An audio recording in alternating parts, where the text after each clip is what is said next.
জয় শ্রীকৃষ্ণ, রাধে রাধে।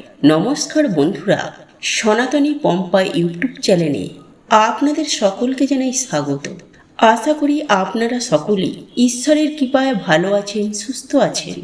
জয় জয় দেবী চরাচর সারে, উঁচু যুগ শোভিত মুক্তা হারে, বীণা রঞ্জিত পুস্তক হস্তে, ভগবতী ভারতী দেবী নমস্তুতে, দেবী নমস্তুতে, দেবী নমস্তুতে। দেবী সরস্বতী বিদ্যা ও বুদ্ধির দেবী। আমাদের ঘরে ঘরে এই দেবীর পূজা করা হয় আমাদের মনের অন্ধকার দূর করে শিক্ষার আলোয় মনের জাগরণ ঘটানোর জন্য। প্রতি বছর মাঘ মাসের পঞ্চমী তিথিতে বা বসন্ত পঞ্চমীর দিন মা সরস্বতীর পুজো করা হয়। আজকের এই ভিডিওটির সামনে আপনাদের সামনে আলোচনা করব যে কিভাবে আপনি এই বাগদেবীর অর্থাৎ মা সরস্বতী দেবীর সহজ সরলভাবে মায়ের পুজো আরাধনা করবেন এবং দেবী সরস্বতীর কৃপা লাভ করবেন। চলুন শুরু করা যাক। তবে তার আগে বন্ধুরা, আপনি যদি এই চ্যানেলে নতুন হয়ে থাকেন, পরবর্তী সময়ে এই চ্যানেলের ভিডিও পাওয়ার জন্য চ্যানেলটিকে সাবস্ক্রাইব করে রাখবেন এবং পাশে নোটিফিকেশান বেলটি অন করে রাখবেন। আর ভিডিওটি দেখে সমৃদ্ধ হলে অনুগ্রহ করে ভিডিওটি লাইক করবেন এবং নিজেদের আপনজনদের মাধ্যমে শেয়ার করে বিষয়টি জানিয়ে দেবেন। আর যদি কোনো প্রশ্ন বা মতামত থেকে থাকে তাহলে নিচের কমেন্ট বক্সে অবশ্যই লিখে জানাবেন। চলুন এবার বিস্তারিত আলোচনায় প্রবেশ করা যাক।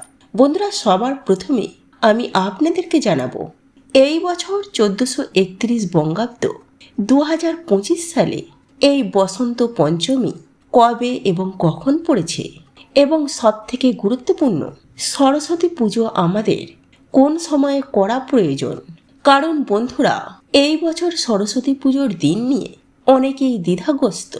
যেহেতু এই বছর সরস্বতী পুজোর যে বসন্ত পঞ্চমী তা মূলত 2 দিন ধরে থাকছে, অর্থাৎ বসন্ত পঞ্চমী তিথি শুরু হবে আগামী 19শে মাঘ 2রা ফেব্রুয়ারি রবিবার দিন দুপুর 12টা বেজে 14 মিনিট থেকে।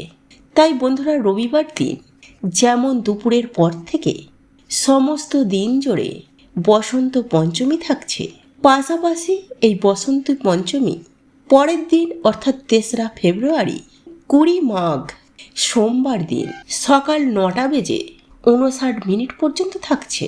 সেই কারণে অনেকেই এই বিষয়ে দ্বিধাগ্রস্ত যে এই বছর সরস্বতী পুজো কোন দিন পালন করা প্রয়োজন, 19শে মাঘ রবিবার নাকি পরের দিন 20 মাঘ সোমবার। বন্ধুরা, এই প্রসঙ্গে আপনাদেরকে জানাই আমাদের সমস্ত পুজো অর্চনা রীতিনীতি উদয়া তিথি মেনে সম্পূর্ণ হয়, অর্থাৎ বসন্ত পঞ্চমী উদয়া তিথি হিসাবে কোন দিন পড়েছে সেই দিন ধরেই কিন্তু আমাদের সরস্বতী পূজা সম্পূর্ণ করতে হবে। আর এই দিনটি সম্পূর্ণ হচ্ছে আগামী 20 মাঘ 3রা ফেব্রুয়ারি সোমবার দিন। উদয়া তিথি অর্থাৎ সূর্যোদয় হচ্ছে সকাল 6টা বেজে 22 মিনিট থেকে। তাই বসন্ত পঞ্চমী তিথি রবিবার দিন পড়লেও সরস্বতী পুজো কিন্তু আমাদের শাস্ত্র অনুসারে 3রা ফেব্রুয়ারি 20 মাঘ সোমবার দিন সম্পূর্ণ করা প্রয়োজন।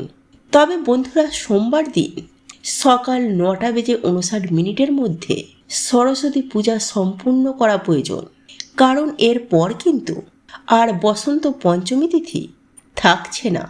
তাই বন্ধুরা, সরস্বতী পুজো এই সময়ের আগেই সম্পূর্ণ করা প্রয়োজন। আশা করি দর্শক বন্ধুরা এই বিষয়টি আপনাদের সামনে পরিষ্কার হয়েছে। এইবার আসবো দর্শক বন্ধুরা মা সরস্বতীর প্রসঙ্গে বা তার পূজার বিষয় প্রসঙ্গে। যে কোনো পূজার কিছু নিয়মকানুন বা উপায় উপাচার রয়েছে, যদিও পূজার মেন বিষয় অর্থাৎ প্রধান অঙ্গ হলো আপনার অন্তরের ভক্তি এবং শ্রদ্ধা। বন্ধুরা, অন্তরের ভক্তি ও শ্রদ্ধার সঙ্গে এই সামান্য কিছু বিষয়গুলি যদি আপনারা পালন করেন তাহলে সেক্ষেত্রে এই পূজা সার্থক বলেই বিবেচিত হয়ে থাকে।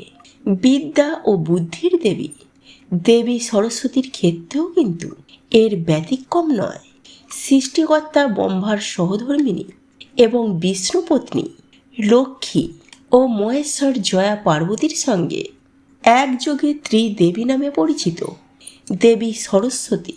3 গুণের মধ্যে তিনি সপ্ত গুণময়ী, অনন্ত জ্ঞানময় ঈশ্বরের বাক শক্তির প্রতীক বাগদেবী। গতিময় জ্ঞানের জন্য ঋগ্বেদে তাকে নদী রূপে কল্পনা করা হয়েছে। তিনি বিদ্যা, বুদ্ধি, সঙ্গীত এবং সৌন্দর্যের দেবী। এই কারণে শিক্ষার্থীরা তাদের বই, খাতা, পেন, পেন্সিল, এমনকি গান ও আঁকার খাতাও দেবীর চরণে উৎসর্গ করে থাকেন আশীর্বাদের জন্য।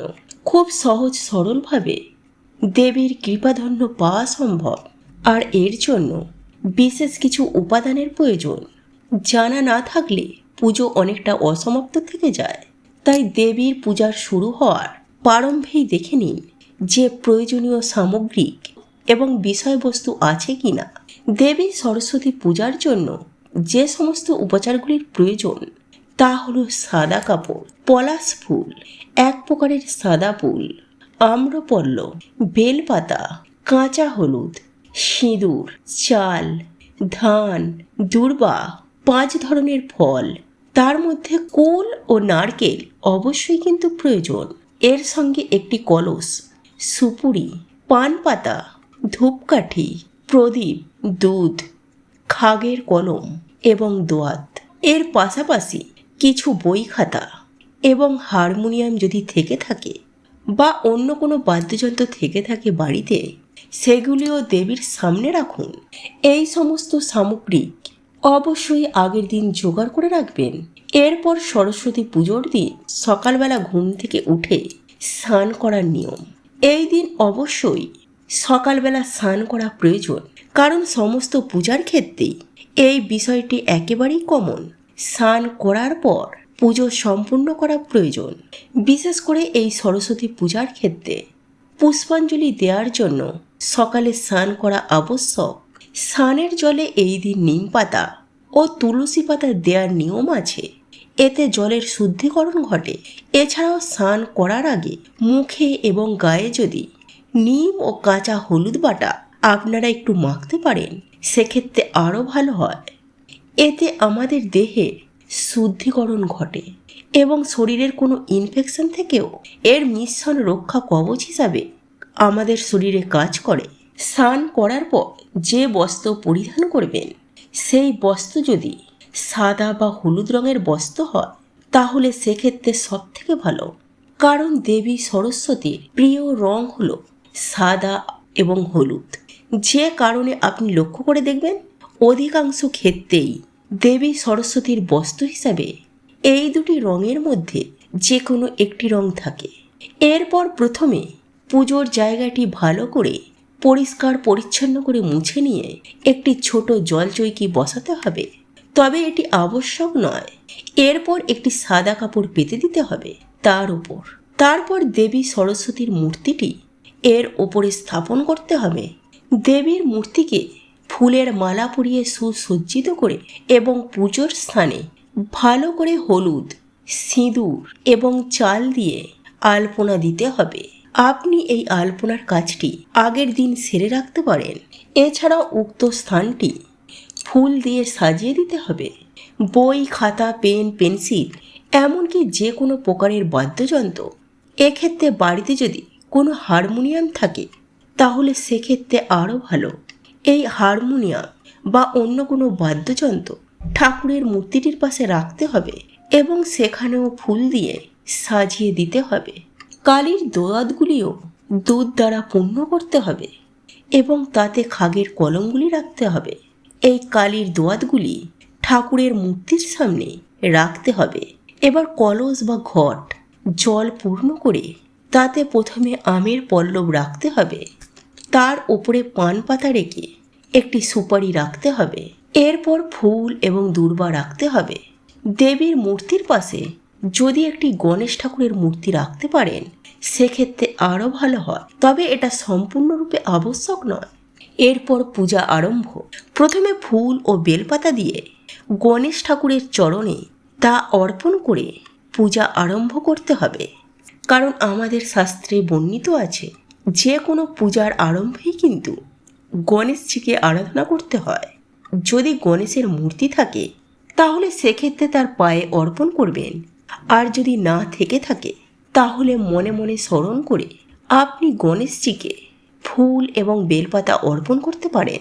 এরপর একইভাবে ফুল ও বেলপাতা একে একে বাগদেবীর চরণে অর্পণ করে পূজা আরম্ভ করতে হবে।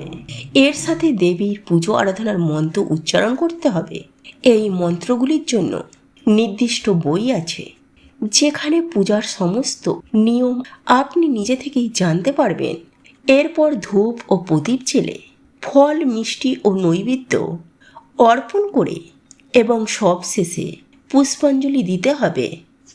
আর পুষ্পাঞ্জলি দেওয়ার সময় যে মন্ত্র উচ্চারণ করতে হয় আমাদের সকলেরই মোটামুটি তা জানা, আর তা হলো জয় জয় দেবী চরাচর সারে উঁচুযুগ শোভিত মুক্তা হারে বীণা রঞ্জিত পুস্তক হস্তে ভগবতী ভারতী দেবী নমস্তুতে। 3 বার এই পুষ্পাঞ্জলি করতে হয়। পুজো শেষ করে তবেই কিন্তু জল ও খাদ্য গ্রহণ করতে হবে। তবে সরস্বতী পূজার দিন আমাদের কিছু কিছু বিষয়ে অবশ্যই সতর্ক থাকা প্রয়োজন। সেই বিষয়ে পরবর্তী ভিডিওটিতে আপনাদের সামনে বিস্তারিত আলোচনা করব। আশা করি দর্শক বন্ধুরা এই ভিডিওটি আপনাকে সমৃদ্ধ করেছে। কোনো প্রশ্ন বা মতামত থাকলে নিচের কমেন্ট বক্সে অবশ্যই লিখে জানাবেন। সকলেই ভালো থাকুন, সুস্থ থাকুন। মায়ের কৃপায় সকলের জ্ঞান বুদ্ধি বিদ্যা উৎকর্ষ লাভ করুন, এই কামনা করে আজকের মতো ভিডিওটি এখানেই শেষ করলাম। নমস্কার, ধন্যবাদ। ঈশ্বর আপনার মঙ্গল করুক।